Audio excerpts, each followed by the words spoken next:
নমস্কাৰ পুনৰবাৰ স্বাগতম জনাইছোঁ আপোনালোকক অন্য এটা ভিডিঅ'লৈ। আসাম পুলিচ আৰু গ্ৰেড 3 গ্ৰেড 4 সহায়ক হোৱাকৈ আজি কেইটামান অতি গুৰুত্বপূৰ্ণ প্ৰশ্নৰ উত্তৰ লৈ আহিছোঁ। গতিকে বলক ভিডিঅ'টো আৰম্ভ কৰোঁ।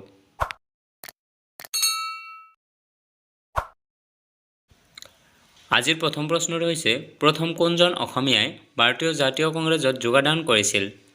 অপশ্যন দিয়া হৈছে option A Gopinath Bordoloi, option B Debicharan Barua, option C Tarunram Phukan আৰু অপশ্যন ডি নীলাধৰ বৰুৱা।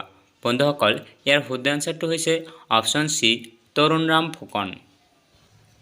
নেক্সট প্ৰশ্নটো হৈছে তলৰ কোন দুখন কেন্দ্ৰীয় শাসিত অঞ্চলৰ বাবে উমৈহতীয়া উচ্চ ন্যায়ালয় আছে? অপশ্যন দিয়া হৈছে অপশ্যন এ লাডাখ আৰু চণ্ডীগড়, অপশ্যন বি জম্মু কাশ্মীৰ আৰু দমন দিউ, অপশ্যন চি জম্মু কাশ্মীৰ আৰু লাডাখ আৰু অপশ্যন ডি জম্মু কাশ্মীৰ আৰু হিমাচল প্ৰদেশ। ইয়াৰ শুদ্ধ এনচাৰটো হৈছে অপশ্যন চি জম্মু কাশ্মীৰ আৰু লাডাখ। নেক্সট প্ৰশ্নটো হৈছে গুৱাহাটীত অনুষ্ঠিত খেলো ইণ্ডিয়া 2020ৰ শিক্ষা বহনকাৰীজনৰ নাম কি? অপশ্যন দিয়া হৈছে option A Mary Kom, option B Saina Nehwal, option C Hima Das আৰু অপশ্যন ডি শিৱ থাপা। বন্ধুসকল, ইয়াৰ শুদ্ধ এনচাৰটো হৈছে অপশ্যন চি হিমা দাস।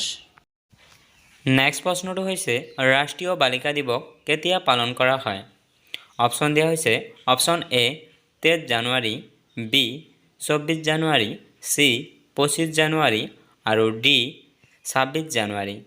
বন্ধুসকল, ইয়াৰ শুদ্ধ এনচাৰটো হৈছে অপশ্যন বি 24 জানুৱাৰী। 24 জানুৱাৰীত ৰাষ্ট্ৰীয় বালিকা দিৱস পালন কৰা হয়। নেক্সট প্ৰশ্নটো হৈছে ৰাষ্ট্ৰীয় ভোটাৰ দিৱস কেতিয়া পালন কৰা হয়? অপশ্যন দিয়া হৈছে অপশ্যন এ 23 জানুৱাৰী, অপশ্যন বি 24 জানুৱাৰী, অপশ্যন চি 25 জানুৱাৰী আৰু অপশ্যন ডি 26 জানুৱাৰী। ইয়াৰ শুদ্ধ এনচাৰটো হৈছে অপশ্যন চি 25 জানুৱাৰী। বন্ধুসকল, 25 জানুৱাৰী তাৰিখে ৰাষ্ট্ৰীয় ভোটাৰ দিৱস হিচাপে পালন কৰা হয়। নেক্সট প্ৰশ্নটো হৈছে 2019 চনৰ 22 জুলাই তাৰিখে ভাৰতীয় মহাকাশ গৱেষণা সংস্থাই চন্দ্ৰলৈ প্ৰেৰণ কৰা চন্দ্ৰয়ান-2য়ে কিমান তাৰিখে চন্দ্ৰপৃষ্ঠ স্পৰ্শ কৰেগৈ?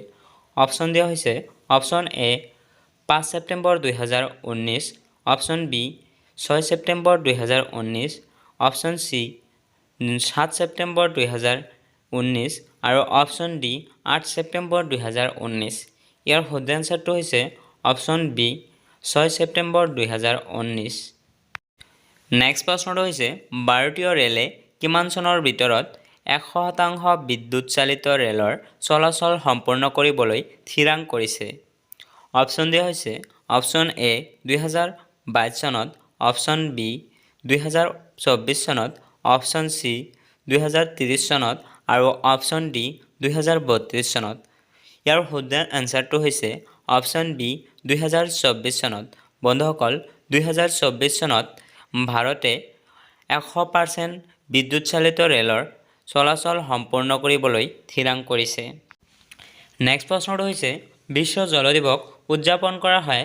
অপশ্যন দিয়া হৈছে অপশ্যন এ 22 জানুৱাৰী, অপশ্যন বি 22 ফেব্ৰুৱাৰী, অপশ্যন চি 22 মাৰ্চ আৰু অপশ্যন ডি 22 এপ্ৰিল। ইয়াৰ শুদ্ধ এনচাৰটো হৈছে অপশ্যন চি 22 মাৰ্চ। বন্ধুসকল, মনত ৰাখিব 22 মাৰ্চত বিশ্ব জল দিৱস হিচাপে উদযাপন কৰা হয়। নেক্সট প্ৰশ্নটো হৈছে 2019 বৰ্ষৰ সাহিত্যৰ সন্মানীয় নোবেল বঁটা লাভ কৰা ব্যক্তিগৰাকী কোন? অপশ্যন দিয়া হৈছে option A Peter Handke, option B Olga Tokarczuk, option C Tony টে আৰু অপশ্যন ডি এলৱেৰা মৰাটো। ইয়াৰ শুদ্ধ এনচাৰটো হৈছে অপশ্যন এ পিটাৰ হেণ্ড।